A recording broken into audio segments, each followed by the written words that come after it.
Thank you for joining me for another video. So last week, during the middle of the week, we talked about some of the lies that the anti-Semites love to tell about Jews, specifically targeting the Talmud, where they say things like, oh, the Talmud is, it's full of, nonsense and bad things and that sort of thing. And as it happens, all the ones that we discussed last week were not true. So let's look at the ones this week that actually exist. All the ones from last week just don't exist. And even when they discussed or when they gave references to actual books, those books were not actually a part of the Talmud. So let's talk about some, anyway, of the claims that they make that actually are in the Talmud. So, without further ado, let's jump into it. The first claim is that Yevamoth 98a says that all the children of Goyim, there would be a non-Jew, a Goy, I believe I mentioned last week, is the singular form. It means nation. Goyim is the plural form, nations. In general, Jews and even a lot of non-Jews typically use it to refer to specifically to non-Jews, although the Torah itself also says that Israel is a Goy. We are a Goy Kadosh, for example. We are a holy nation. We are, well, you know what, we're not going to get into that sort of thing. You can, on your own time, just sort of look it up if you'd like. So my first issue that I have with this claim here is that it should be Yevamoth with a vechika, not a begrande.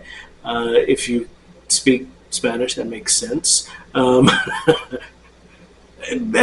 really, though, that's a distinction without much of a difference. So that's okay. So now I'm going to let that slide. There are a lot of spelling errors that they make because they just don't understand. But that's okay. Let's jump into this. So does Yevamoth 98a really say that all the children of non-Jews are animals? Well, no. This is also another lie. And anyone who actually reads this passage in the Talmud is going to come to the exact same conclusion. It tells us that twin brothers, okay, this is complex, so try to stay with me here. Twin brothers who were born after their mother converted to Judaism, but their father was not a Jew at the time of their conception, are considered halachically fatherless. Okay, so you've got Timmy and Jimmy, right? They're twins. They're identical twins because their names are Timmy and Jimmy, and those names are close enough that they have to be identical twins, right? So Timmy and Jimmy, their mother converted to Judaism while she was pregnant. Timmy and Jimmy, however, were conceived while their mother was not Jewish. Their father at this point is irrelevant. He doesn't count at this point. He's just the seed donor, if you will. The halachic status of Timmy and Jimmy when they are born, since their mother converted while she was pregnant, is they're Jewish. They're born Jewish. So these are Jews. These are not non-Jews. Now, their father at the time of their conception was not Jewish, which means, halachically, according to Jewish law, they have no father in Jewish society. Now, if their dad converted, that's a different story, but, if their father was not Jewish, say that, this is a situation where a man and his fiancée, they both want to convert, they sleep together, she becomes pregnant, and then she converts, but then he backs out at the last second. Halachically, those children, they're fatherless. The Talmud draws on Ezekiel 23:20 to demonstrate that they are considered fatherless because, like in the case that Ezekiel presents, their parents were only satisfying their carnal desires. Their objective was not to make a baby. That's what the passage says. And this is a technical point of Jewish law. Ultimately it centers on whether or not these twins are obligated to perform a yibum, a levirate marriage, or a chalitza, which is a marital annulment in the event that, so yibum works like this. So you have the how do you call it? Twin one. Let's call him Jimmy. So Jimmy gets married. Jimmy is married for, let's say, a year, and he dies. He doesn't have any children, with his wife. So Timmy, according to the Torah, his brother is obligated to marry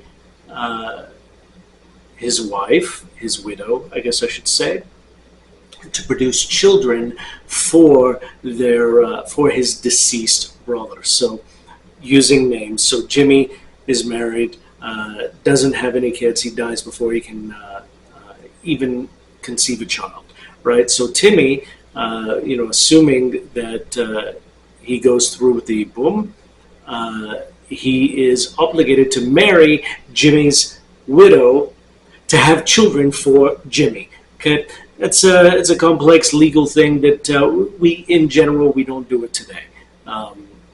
It's still on the books, so I guess technically you could, but you have to find someone who's going to be willing to, allow it. Chalisa is in the event that he doesn't or can't do the yibum for whatever reason. He takes off his shoe, and there's this whole ceremony, which in modern American society and Western thought it sounds silly, but in Eastern thought, in Middle Eastern thought, it makes perfect sense. You can actually see this in the book of Ruth. You can see both the yibum, the levirate marriage, and the procedure of the chalitza, the annulment of the wedding. So if Timmy, for whatever reason, cannot or will not marry Jimmy's widow, he performs a chalitza, he takes off his shoe, there's some spit involved, and there's a whole lot going on, and it's really sort of strange. It's a formal ceremony that probably actually predates Israel. It probably goes back to our Semitic forebears.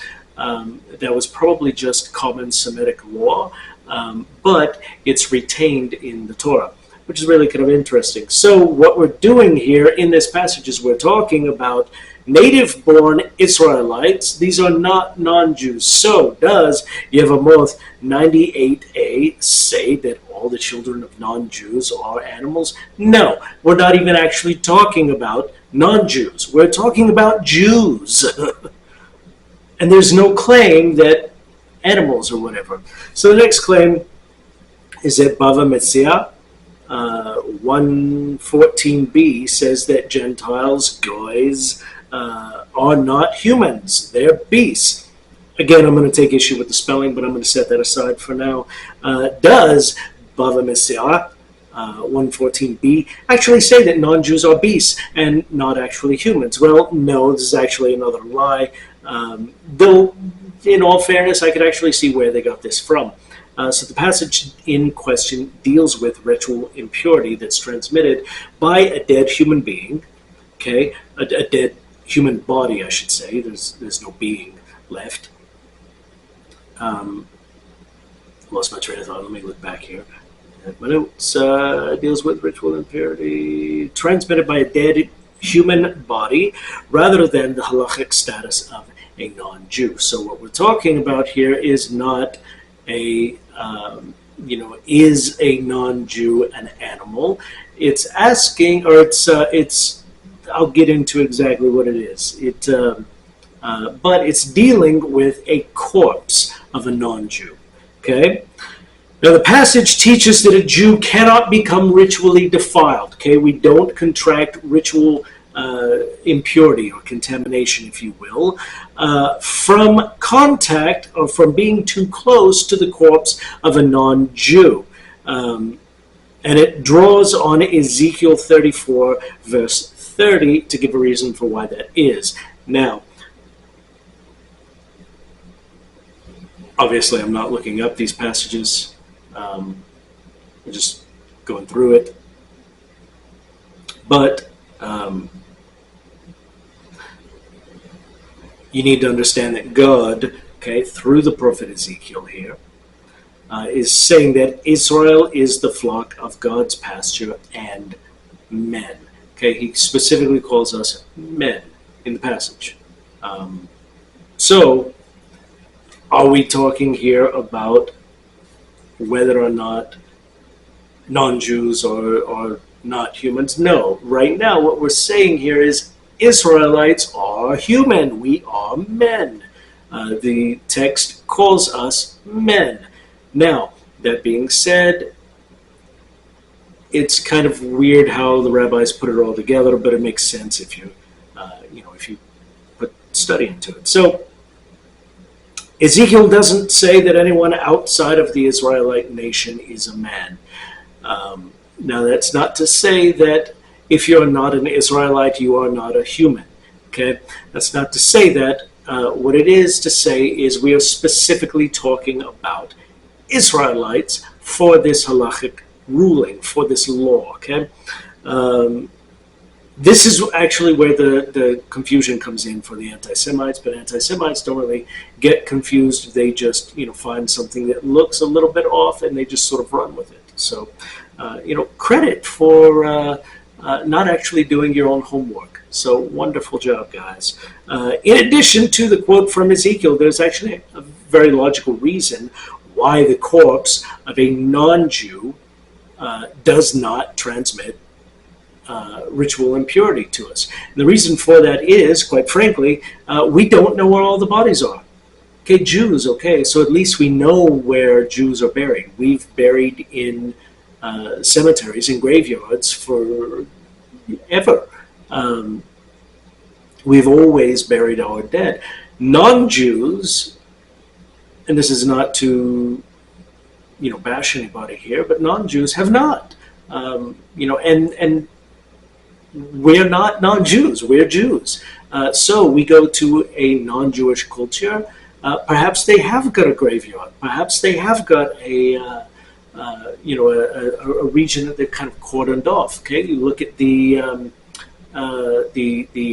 pre-European contact peoples of the Americas. Okay, they had graveyards. They had they don't call them graveyards. Not boneyards. What's the how do you say it? Burial grounds. So they have burial grounds, right? And I would imagine that you're going to find this in other places, where Europeans or somebody else, a colonizing force, just sort of showed up. Australia, New Zealand. I'm not actually sure of any other places that I can think of off the top of my head, but for sure, North America, South America, probably even in parts of Africa, possibly even in other parts of Europe and Asia as well. In fact, the only landmass that I would say that people have no burial grounds would be Antarctica, but I haven't been there, so I can't verify that. I'm just assuming that's probably true. However, when the first Europeans showed up to North America, which is something I'm familiar with, being that I live in the United States at the moment, they came across these mounds, these burial grounds that were mounds. They were unmarked graves. A Jew would become ritually impure walking through it if the corpses of non-Jews could transmit impurity. But since they can't, it actually, if you think about it like that, really you could argue that the bodies of the corpses of non-Jews are cleaner somehow than native Jews, but that's not important. That's in terms of contamination, that sort of a thing. Um, so that's only a problem if it's a Kohen, if it's one of the Israelite priesthood. He can't walk through a graveyard. In fact, they don't. They do have small sections that they can walk in a graveyard that's not too close to a Jewish corpse, but Jewish corpses transmit to Jews. They transmit ritual impurity. Non-Jewish corpses do not. That's the important thing. That's the distinction here. It's not because non-Jews are animals and not humans. No, it's because it's a very practical thing. You can't just wander around in a place that you've never been before and expect to remain ritually pure if anybody has ever died there. So that's where that goes. The next claim is that Avodah Zarah, this one is also misspelled, Avodah Zarah 36b states that a Gentile goy girl is in a state of nidah, which they translate as filth, from birth. So ignoring the spelling, first thing I'm going to tell you is that nidah does not mean filth. It actually means separation. It refers specifically to the status of separation between a husband and wife during the wife's monthly period. Okay, so that being said, does Avodah Zarah 36b say that non-Jewish girls are in a state of nidah from birth? So actually, yeah, they got this one right. Points for getting exactly one right. They got this right. But there's a reason for that. And the reason for that is because everybody is in a state of nidah, which is a state of ritual impurity, hence the separation between the husband and his wife. They have to remain separate because they're not even allowed to touch. Because if they touch, she, who is impure because of her episode of blood, she can pass on the impurity to her husband. Again, this is only an issue that's it's a technical issue, and really it only is a problem for Kohanim, for our priesthood, but that's the way that it is. So even Jews, all Jews, male, female, no distinction. If you're impure, you're impure. Ritual purity does not respect gender. It does not respect person. If you're ritually impure, you're ritually impure. We call it tameh in Hebrew. It means contaminated. If you are, ritually pure, tahor. If you're tahor, you're tahor. If you're tameh, you're tameh. It doesn't matter, Jew, non-Jew, male, female. It doesn't matter.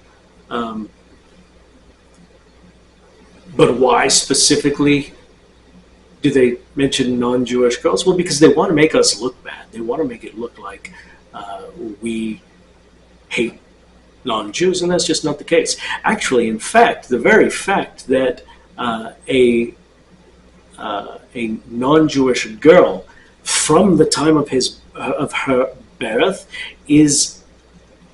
has this halachic status of nidah applied to her, is actually done for her benefit, because now a Jewish man can't even touch her.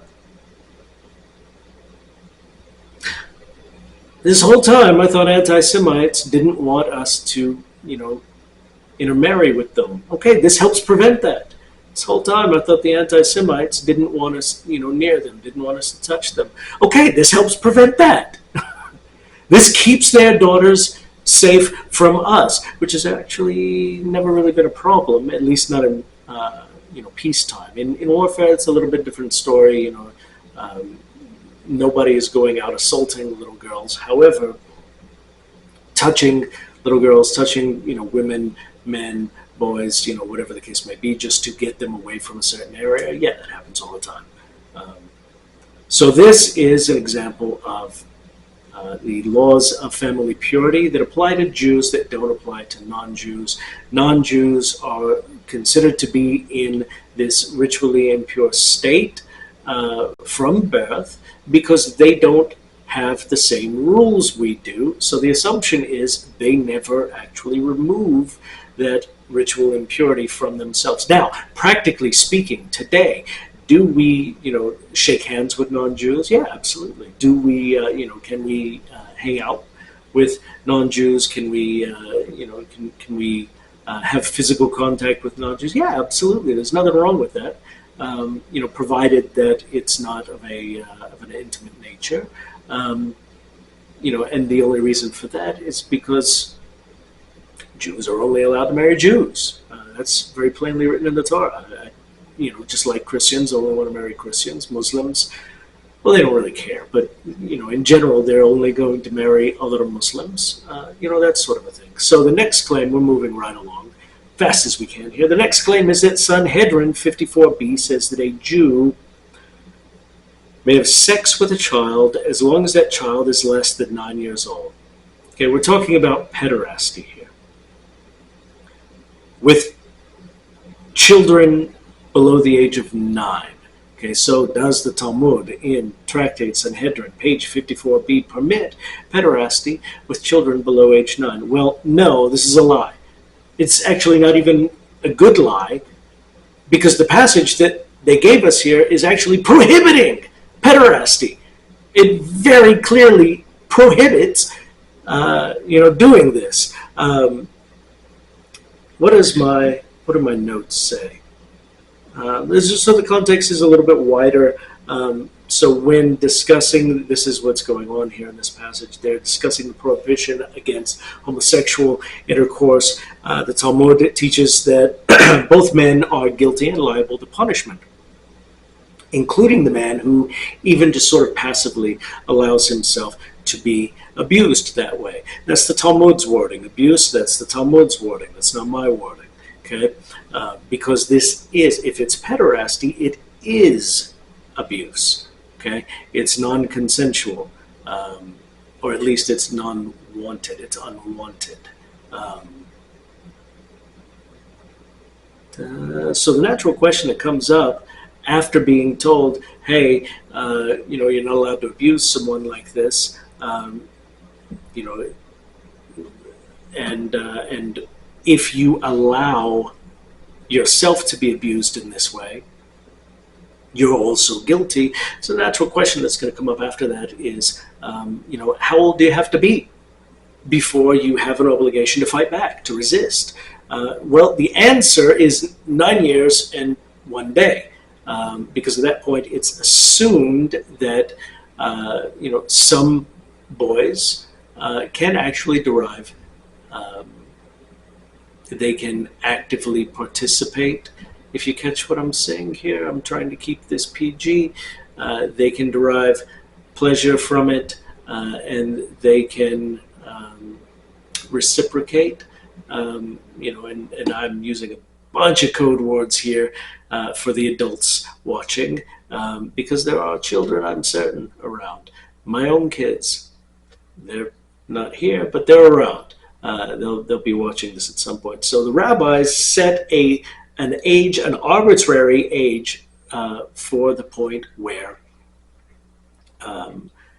the boy is obligated to fight back. He's obligated to resist. Now, if he's still overcome and it's forced upon him, okay, that's one thing. He's not guilty. But if he actively takes part, if he's an active participant or even a willing participant at that point, okay, yes, he's now guilty. However, younger than that, no, he's assumed to not be strong enough to even put up much of a fight. So this passage is dealing with the prohibition against pederasty. Do I really have to go back and say, no, it does not permit pederasty? This is, like I said, it's not even a good lie. So the next claim is that the Sanhedrin on page 58b says that if a goy, this is a non-Jew, hits a Jew, he must be killed. Okay, now it seems a little extreme to say he must be killed, to require his death just for hitting a Jew. Come on. Well, that would mean that there would be a lot of dead people out there, just people that I've met. Even people who just sort of slap, most of my friends from high school would probably be dead. So does Sanhedrin 58b require it? No, this is a lie. But I can actually understand where this one's coming from. So in Sanhedrin 58b, Rabbi Hanina says that if an idolater strikes a Jew, he's worthy of death because it's as if he struck God. Why? Because man is made in God's image, right? This ultimately has its roots back in Genesis 9:6, which tells us that whoever sheds a man's blood, by man his blood will be shed. Now, here's the thing. Since attacking a man is compared to attacking God, only God can do anything about this.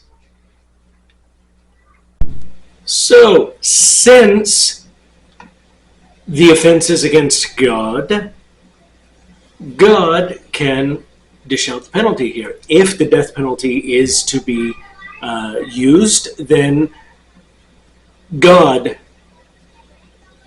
is the executioner. So if a non-Jew strikes a Jew, does he really have to die? No, not at all. That's stupid. As it happens, the Talmud here, Rabbi Hanina, is actually giving his opinion, and it is hyperbolic. So, anti-Semites, like I said, they're not actually looking for the truth. They're only looking for reasons to attack us. So, they're just, for the record, it was never actually codified into law at all. Now, the context in this particular passage is dealing with the 7 Noahide laws, that is, the laws that the Talmud actually says that they apply equally to all humanity. So this is Jews, this is non-Jews, this is, any sort of in-between. My 3-year-old is making noise in his bedroom. But so the context here is dealing with the 7 Noahide laws, and so because of that, the language here is hyperbolic, and Rabbi Hanina is actually giving his opinion on it. He's also presenting a case, an actual case for consideration in the court. He's not saying this is the law. He's not giving a law. He's saying, I had this case come before me. Let's talk about it and what should be done in whatever case. So he's not saying that executing an idolater who strikes a Jew is the law. And by the way, this particular person in the context here is actually an idolater. So this is an idol worshiper. This is someone who is a full-blown idol worshiper.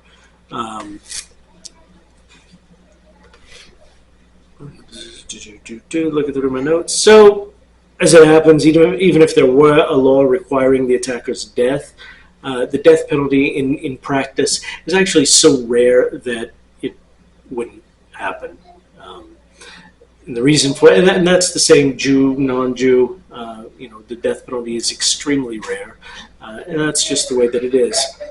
So the claim here that the Talmud requires the attacker's execution is just patently false. It's very obviously incorrect. So the next claim here is that Sanhedrin 57a says that when a Jew murders a Gentile, there will be no death penalty. That really seems like a lot of these are from Sanhedrin, and it's usually, it looks like it's all in the 57, 58, 59 page area. But let's jump into it. So does Sanhedrin 57a say that if a Jew murders a non-Jew, there's no death penalty for him? Well, I have no idea what's going on in his room, but it sounds exciting. My wife is in there trying to get him in bed. That's why he's crying. But is a non-Jew who is murdered by a Jew, is that Jew exempt from the death penalty? Well, the answer is no.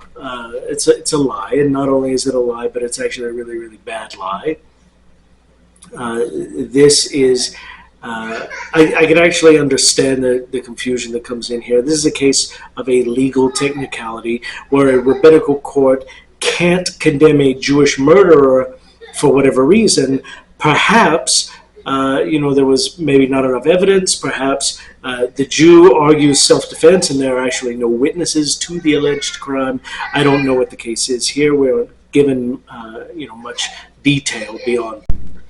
So it's not really important, the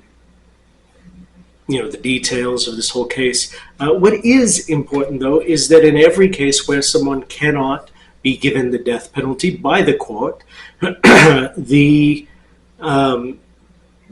death penalty is actually left up to God to be given.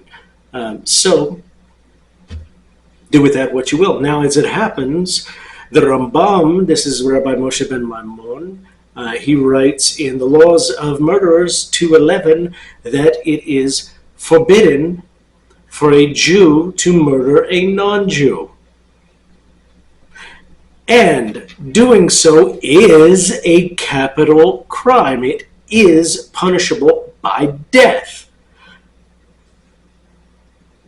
In God's court, even if the rabbinical court can't actually impose, for whatever reason, they can't actually impose the death penalty, probably because of some technicality like, a lack of evidence or a lack of witnesses, that sort of thing.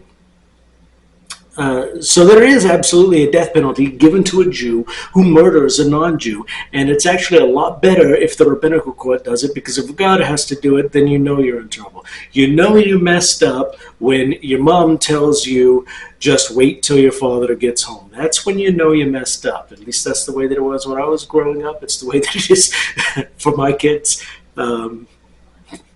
It's just the way that it is. Now, is it true then that Sanhedrin 57a says that when a Jew murders a non-Jew, there's no death penalty? Well, no. No, it's actually a lie. It's a lie where it's obvious if you read the text, but these guys weren't reading the text. They were just sort of skimming for something they could use against us. Because, let's be honest, Jews or non-Jews, you guys, you don't know the Talmud. You don't, you're not going to sit there and read through it. Even if you're an anti-Semite, you're not going to sit there and read through it to find things to attack us with. You're just not going to do that. No, you're going to rely on people like Adolf Hitler to do that, who did it, and he made up a bunch of stuff too, which is actually where we get this meme. This video is brought to you by this stupid anti-Semitic meme. So the next claim is that Baba Messiah says that if a Jew finds an object lost by a Gentile Goy, I'm not really sure why they keep doing this. They keep saying, Gentile and Goy. As if to, no, I take that back. I do know why, but it's as if that, there's some distinction between the two. The distinction is language. They think, I think I mentioned this last week, they think that the word goy means cattle. It doesn't, because they're stupid and they don't actually put any research into anything.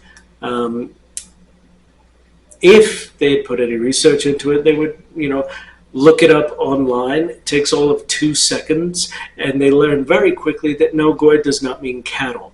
And in general, it's not used in a derogatory manner, unlike the way they use the word Jew. Listen, if you're an anti-Semite, just because you have evil in your heart and hatred in your intent, when you say the word Jew, does not mean that we do when we call you Goy or Gentile or non-Jew.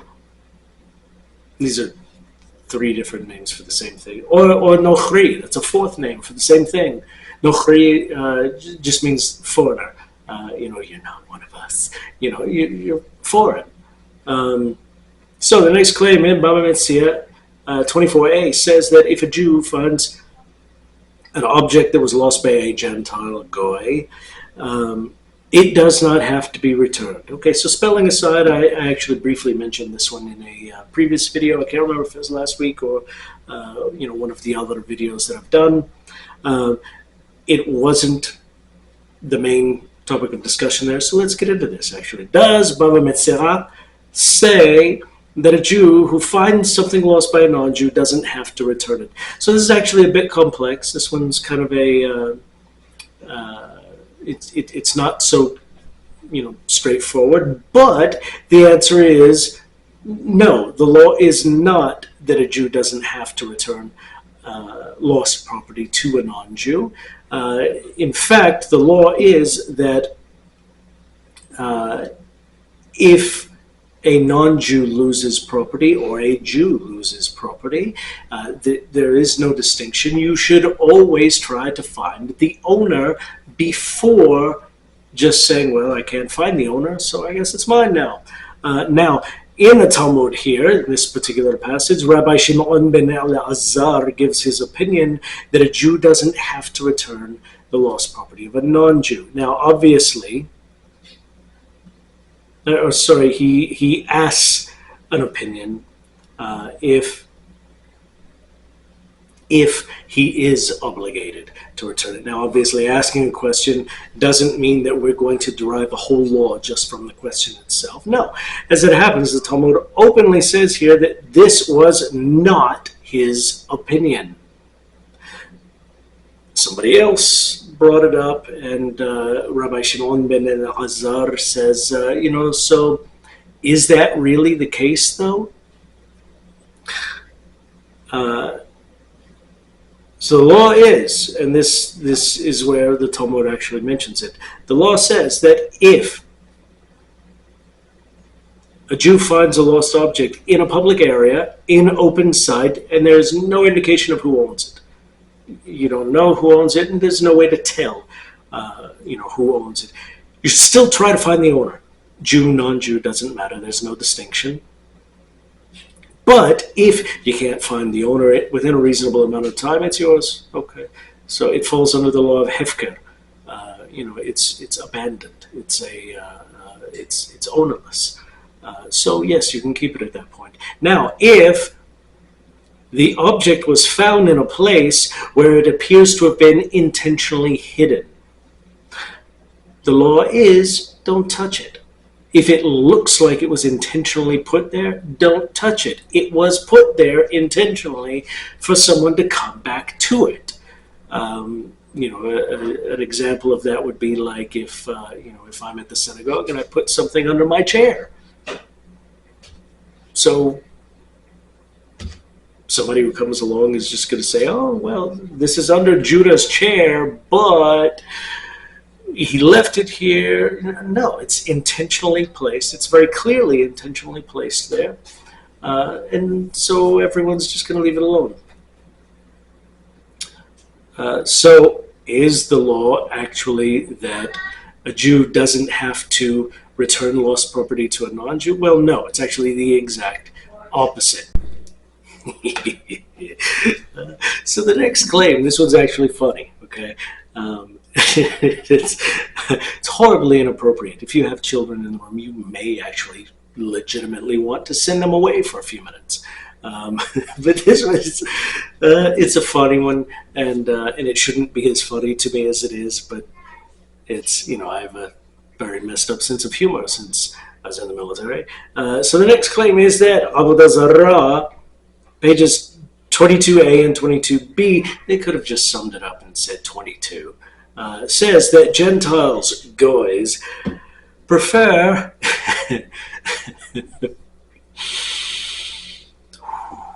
bearing here, that non-Jews prefer sex with cows. So spelling aside, right, this one is just absolutely hilarious, right? Because anyone, I mean, let's just be honest here, anyone who comes across this claim in the wild, somebody says, oh, the Jews believe that we prefer sex with cows. The immediate response should just be laughter, because it's like, what compared to what? Right? And like, why? Why do I care that somebody else believes that I prefer whatever it is, even if it's not true? Why do I care? Well,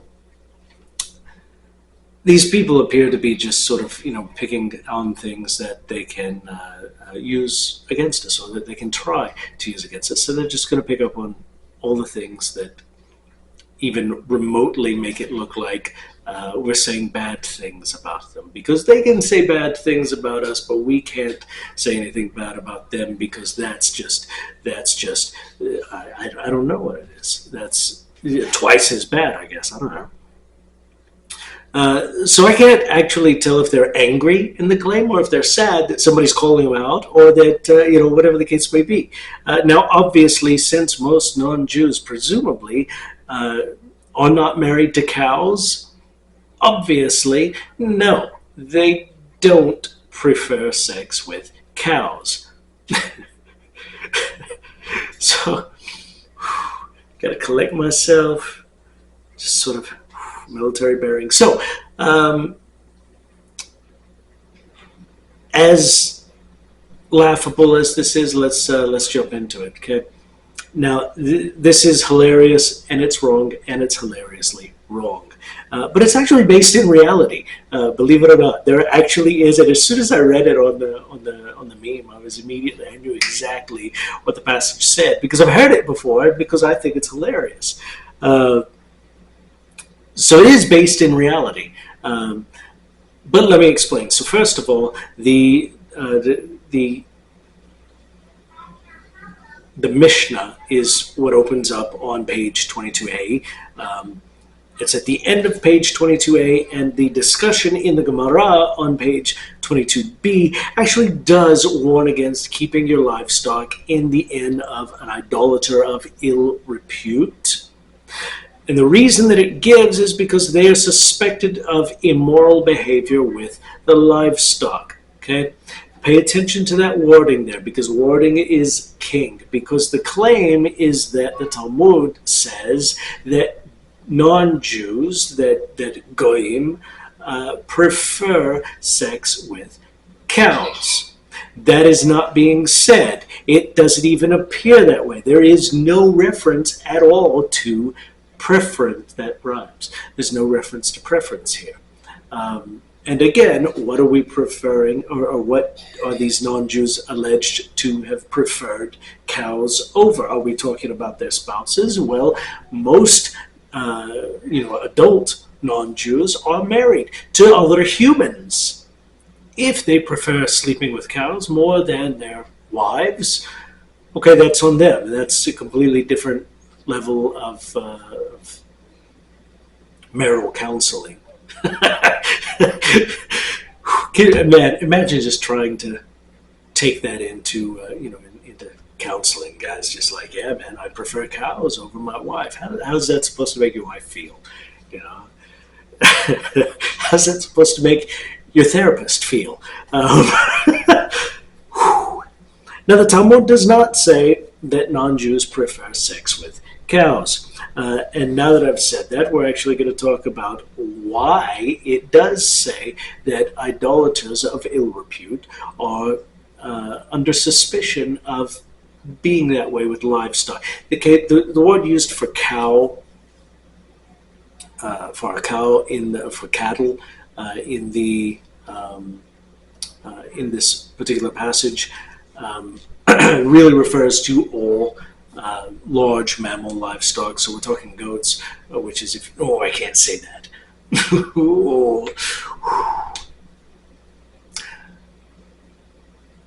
As a veteran of the United States military, I can tell you that, and I served during the time period of the Iraq War, which isn't that hard to do given the fact that it was like a 20-year war.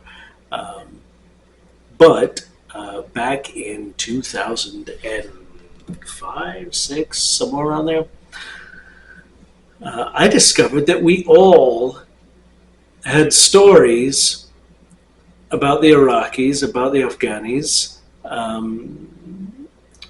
being with livestock. they prefer goats. Oh my God, I said it. I can't believe it. Goats, okay? And there's a very specific, there's a reason that we call them, and by we, I don't mean me personally or Jews or anybody really in general. Military members in general call them by a name that is not polite to say in mixed company. So I'm not going to. But it implies heavily that they love their goats. There we go. I said it without saying it. Now, this is why the Talmud says that yes, there is some suspicion among idolaters of ill repute that yes, perhaps they are being a little too friendly with the animals. Okay,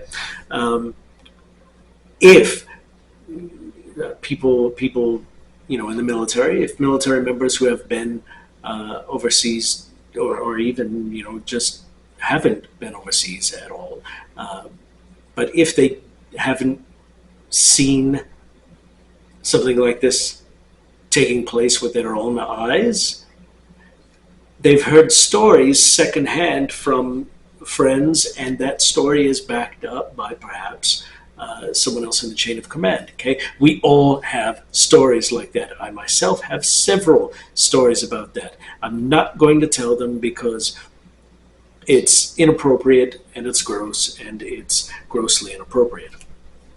I like how I did that there. I like that. That's cool. So we're talking about bestiality here. Okay. Now, it's an open secret in the military that this is that bestiality is extremely common in the Middle East, specifically in Muslim majority nations. Now, for what it's worth, this is pre-Islamic, before Islam was a thing. This was very widespread all across the Middle East. And guess when the Talmud was written?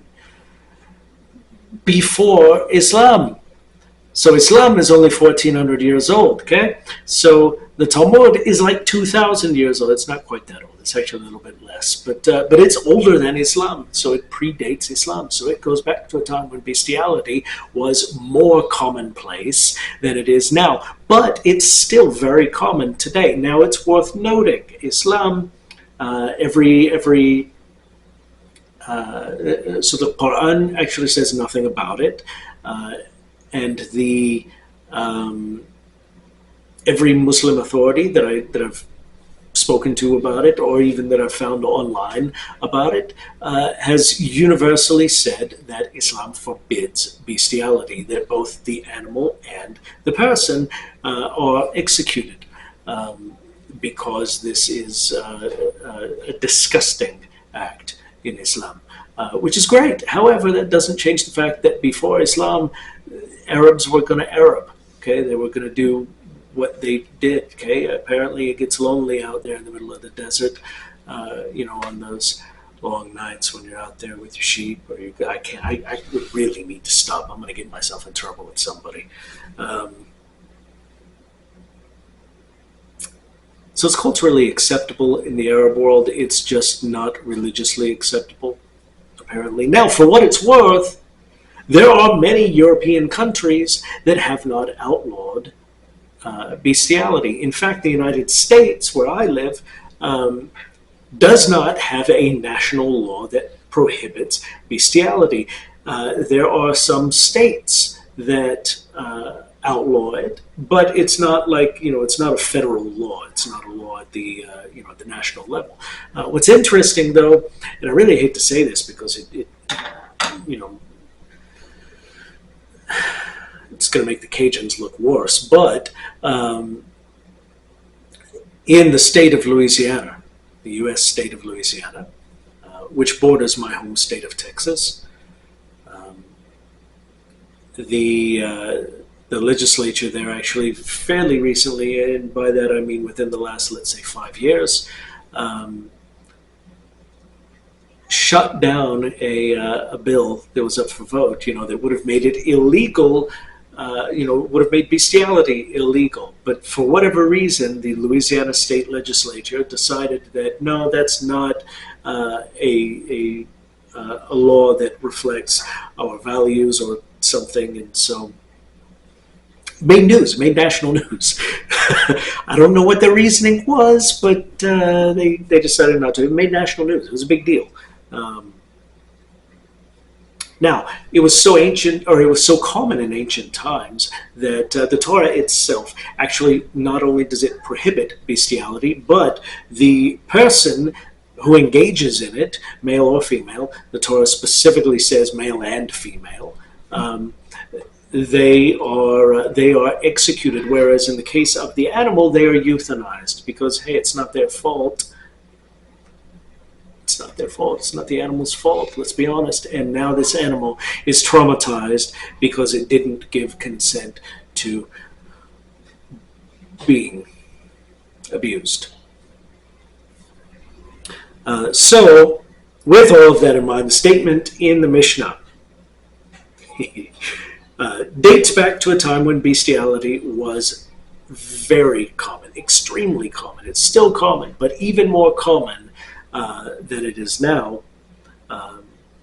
And it was said to protect Jewish livestock because, again, the livestock has to be euthanized. And its intent was never actually to demonize non-Jews. It was just taking an open secret, something that everybody knew, and putting some sort of legislation in front of it to protect our livestock, our property, that sort of thing.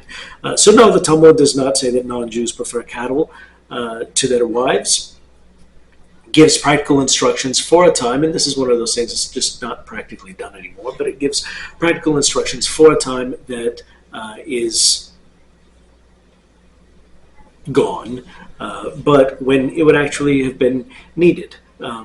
It's not really an issue today, not as big an issue in the world today, but it is what it is. So the next claim is that Bava Kama 113a says that Jews may use lies to circumvent a goy, a Gentile, which is actually ironic given the fact that the overwhelming majority of the claims on this meme that I'm debunking are lies. So far we've had exactly one that was actually true, and it was true, but not for the reason that the anti-Semites want you to think that it was true. So there's that.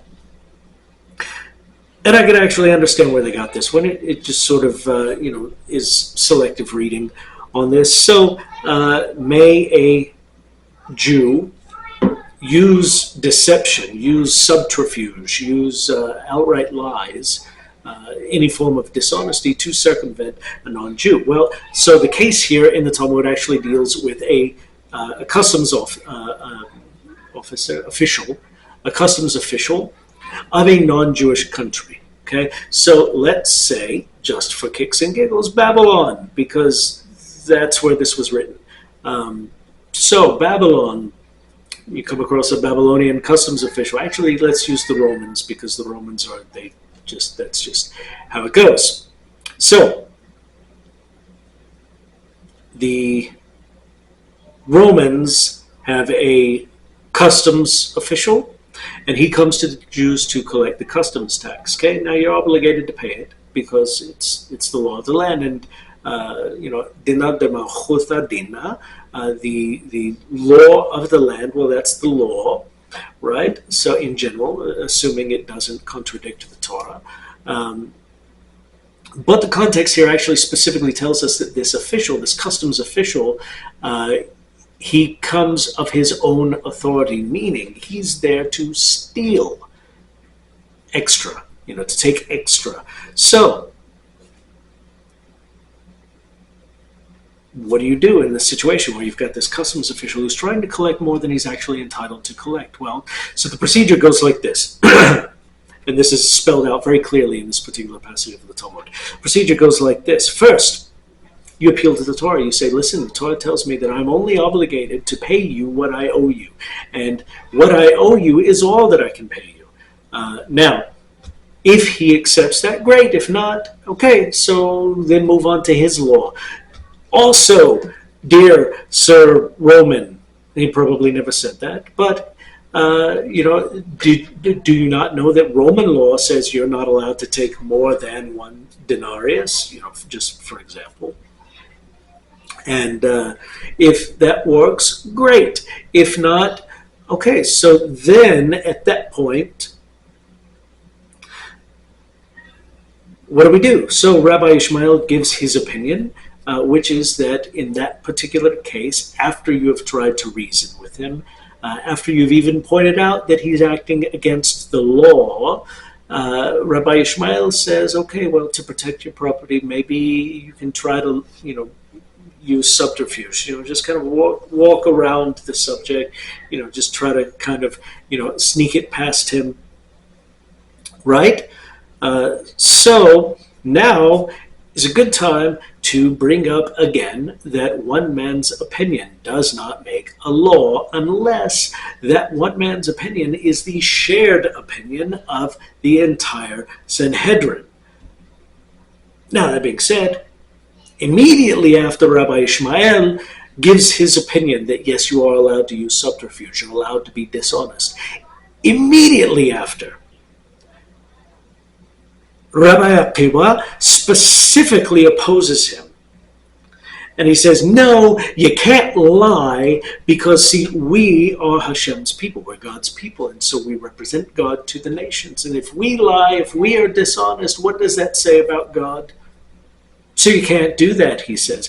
So what does, and he actually even brings up a passage from Leviticus 25:48. So, and the law here is actually in line with what Rabbi Akiva says, that no, you are not allowed to use subterfuge. So this claim is also a lie. Even when you're up against a corrupt official, no, this is also a lie. This is still a lie. You're not allowed to do it. The next claim is that Sanhedrin 19, I'm assuming 19, the page 19, as opposed to chapter 19, because there is no chapter 19. But the next claim is that Sanhedrin 19 says that everywhere the Jews go, they must become commanders of their lords. So the counter to this claim is actually in the claim itself. If Jews are the commanders, we have no lord. I don't have to expound on that anymore, but I will. So here's actually a really fun fact. This claim is a lie. Not only is it a lie, but page 19 actually says absolutely nothing about any of this. I mean, seriously, you can read it for yourself. I really honestly can't even figure out how they could even misconstrue this. I can't figure it out because it says nothing even close to it. And I looked hard. Like I looked the page before, the page out. I looked for it. I was actually out there physically, searching, toiling to find, why they would even say this. But as it turns out, it just plain doesn't exist. So, and just so that we're on the same page here, there is no law that says that a Jew has to become a commander to his lord anywhere that he lives. It's a lie. It's not even a good one because all you have to do is just read the page. You don't even have to read anything into or out of it. You just read. So yeah, moving right along. The next claim is that Ketubot 11b says that when a grown man has intercourse with a little girl, it's nothing. And that would certainly be problematic if it were true, right? But is it true? No, of course it's not. This is actually another lie, and it's based on taking a specific quote out of context. So, context deals with bodily damage in the cases of sexual assault, and whether this actually has any bearing on the bridal price for a bride. Bridal price in Jewish culture, you pay a certain amount, or you don't really pay, but you set a certain amount. That if you divorce your wife, okay, this is the amount that you have to pay her to send her on her way. Now, the context is dealing with sexual assault of a child, and whether or not this has any bearing on her bridal price in the future. Okay, so Rava, this is one of the rabbis, teaches that if an adult man assaults a little girl while she's still young enough, the damage done to her body will heal completely in time, as if it were nothing more than just a poke in the eye. Okay, but the anti-Semites are going to focus on where he says, that if an adult man, sleeps with this little girl, it's nothing, and just leave off the rest of the context completely. Now, he's using this to say that the bridal price is completely unaffected because her virginity, legally speaking, is intact. She's still considered a virgin, legally speaking, from the perspective of this particular law dealing with her future bridal price. Now, for the record, sexual assault against anyone, Jewish, non-Jewish, adult, minor, it's all forbidden. Male on male, woman on woman, male on woman, woman on male, all forbidden. Sexual assault is just plain wrong, and anyone who assaults anyone else is seriously punished, like very severely. So, moving right along. Okay, so the next claim is that Avodah Zarah for B says that a Jew is permitted to outright kill a Gentile with his bare hands. Like, you got to love these guys, man. You got to love their determination here. Because where's the context? What's the context? Are we talking about in warfare? Because if it's in warfare, anyone is allowed to kill his enemy with his bare hands if he can. So what's the context? There is no context given, and as it happens, the reason that there is no context given is that Avodah Zarah for B is talking about God's anger. There's actually no mention of a man killing another man at all. It's just plain not in there at all. Now, just for the record, if we're talking, in warfare, okay, so yes, a man can kill another man. Soldiers kill soldiers all the time. Sometimes they use their bare hands. Sometimes they use a weapon of some sort. It doesn't matter. Nobody bats an eye at it. So if that's the context that they're going for here, okay. If not, okay. But moving right along. So the final claim is that Sanhedrin 59a says that murdering Gentiles is like killing wild animals. Okay, now, but let's be real here about this, and I just want to, let's be real. We can talk, just real people, just two real people, or however many are watching, just having a real conversation here. Okay, if one person kills another person, it's really very close to one wild animal killing another wild animal. I said it. But does this particular passage, Sanhedrin, 59a, does it say that murdering a non-Jew, murdering Gentiles, does it actually say that that's like killing a wild animal? No, not at all.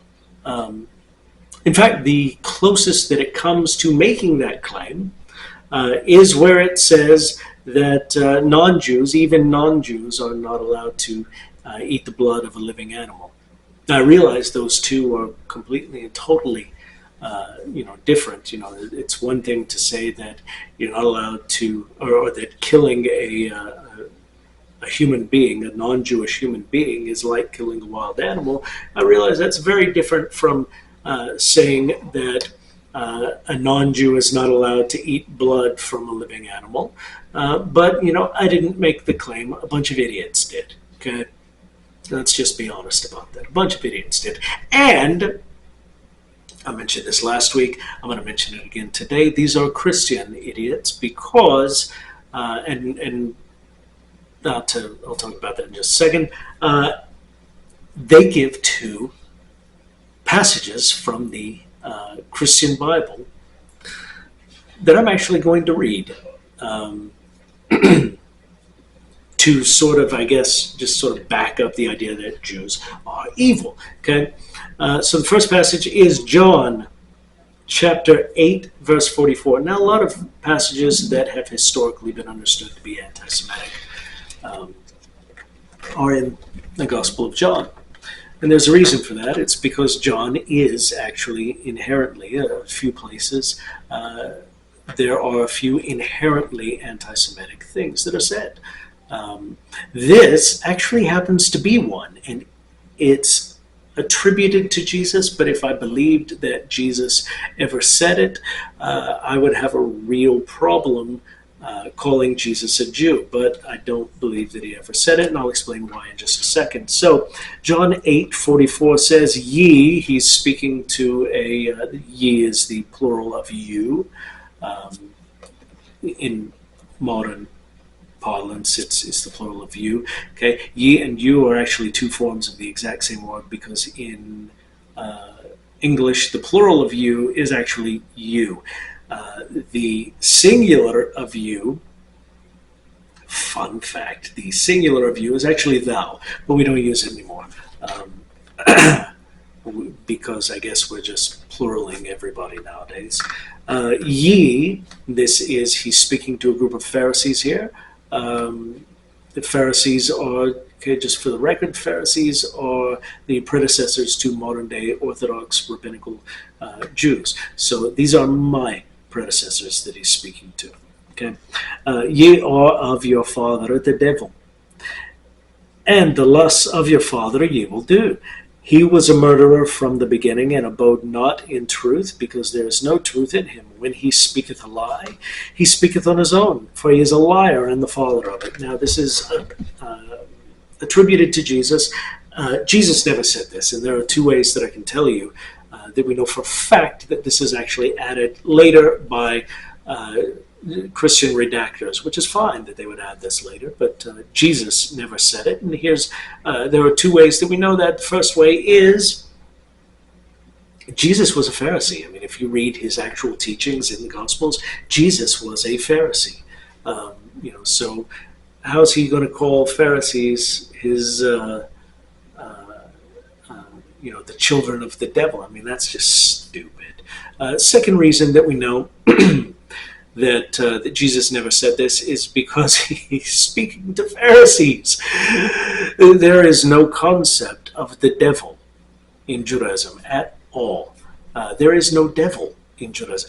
Where are you going to find a devil? Well, you're going to find a devil in Christianity. You're going to find a devil in Islam. You're going to find a devil in Zoroastrianism, which was around at the time.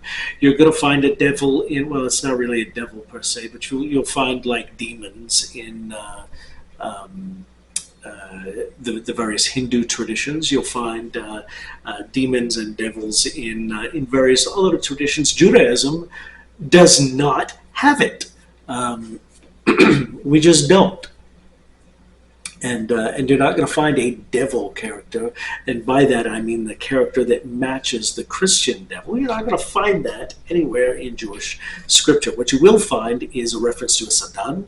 Satan is an opposing force. That's all it means.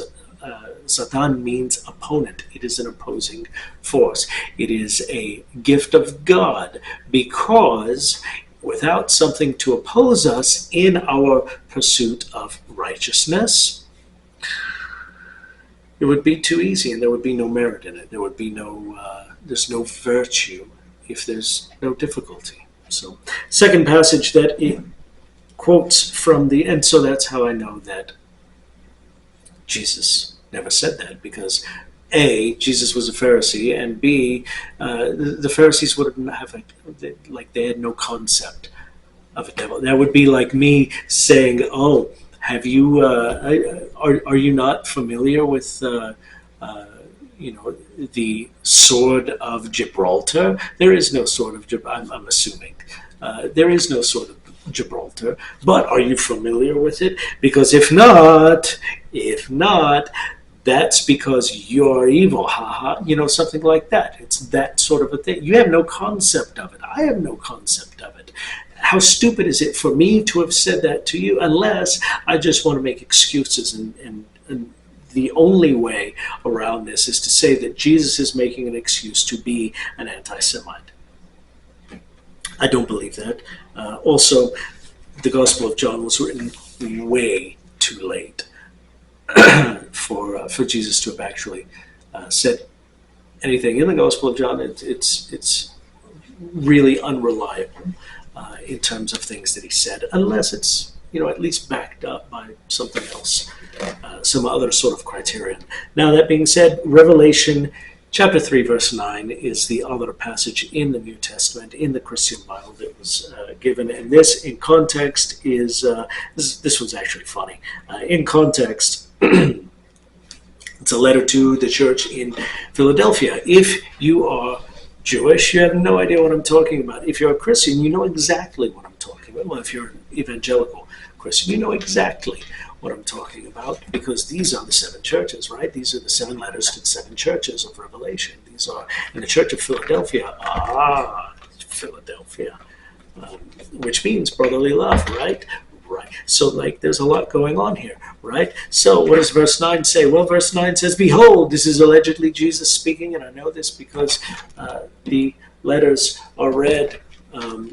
Says, "Behold," well, that, and the author actually tells us at the beginning, "Behold, I will make them of the synagogue of Satan, which say they are Jews, and are not, but do lie. Behold, I will make them to come and worship before thy feet, and to know that I have loved thee." Now, this is a passage that's actually really interesting, because it does use the term worship before your feet, which implies that this synagogue of Satan is actually going to worship the people that are mentioned here. That's not what's going on, at least not in any Christian theology. That's not what's going on. Specifically, what's going on, if I remember correctly, is that they're just bowing at their feet and giving how do you call it, obeisance. They're submitting. That's how you say. They're submitting to whoever these people are, to the Church of Philadelphia, I suppose. But look at what it says here. This is why these anti-Semites included it on their meme, because it says, "Oh, it's the synagogue of Satan. Satan. Don't you see?" Because it says that it's the synagogue of Satan. The synagogue of Satan. Clearly, the Jews are evil because it's the synagogue of Satan. Well, except that the verse actually specifically says that they claim to be Jews, but they're not actually Jews. And if you ask me, and I'm sorry to say this, Christians, but if you ask me, that actually sounds like Christianity claiming, the historical claim anyway, has been that Christians are the new Israel. So what's going on here? We have people claiming to be Jews who are not Jews. They lie. That's what appears to be going on here. Now, obviously, every Christian out there is going to disagree with me, and that's fine. But that's going to shut up the anti-Semites. I'm done. That's all I got for this video. I've already taken up a lot of time that I didn't really want to take up. So, that being said, be sure to like this video, subscribe to this channel, turn the notifications for this channel on. Also, go visit me on Facebook. All you have to do is search for an unorthodox Jew. You'll find me. I'm there. Send me a message. Stop by, say howdy. Let's talk. Let's keep this conversation going. Let's let's do lunch. Let's let's get to know each other a little bit. And it's fun. If you have any questions, go ahead and feel free to ask. You can send them to me on Facebook, or you can just leave them in the comments here. That's fine too. That being said, I'm done. It is night here, so I'm just going to sign off tonight by saying good night and shalom.